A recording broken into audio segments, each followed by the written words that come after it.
బిడ్డ మీతో ఆటలాడుతున్నావు, చాక్లెట్లు ఇస్తున్నావు, మీ ఒంటి మీద చేతులు వేస్తారు. అప్పుడు మీరు జరంత హుషారు ఉండాలి. మీ ఒంటి మీద 3 జాగాల్లో సెయ్యేసుడు చాలా తప్పు. ఆడ ఎవడు సెయ్యేసినా ఊరుకుంటా పోయి అమ్మకి చెప్పాలి. 1 చెస్ట్ ఛాతీ మీద, ఇక్కడ ఎవడు సెయ్యేసినా అమ్మకి చెప్పాలి. 2 నడుం కింద బ్యాక్, ఆడ సెయ్యేసినా అమ్మకి చెప్పాలి.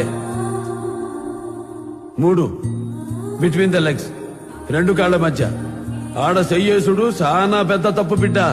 ఉరుకుంటా పోయి అమ్మకి చెప్పాలి. బిడ్డ మళ్ళా చెప్తున్నా, ఈ 3 జాగాల్లో చెయ్యేసేడిది మీతో ఆడుకునే దోస్తైనా, పాఠాలు చెప్పే మాస్టర్ అయినా, ఎదురింటి అంకుల్ అయినా, ఇంట్లో తాత అయినా, మావైనా, అన్నైనా, తమ్ముడైనా, ఆఖరికి వాడు కనుతండ్రి అయినా అమ్మకి చెప్పాలి. అమ్మ ఊకోదు, ఊకోవద్దు.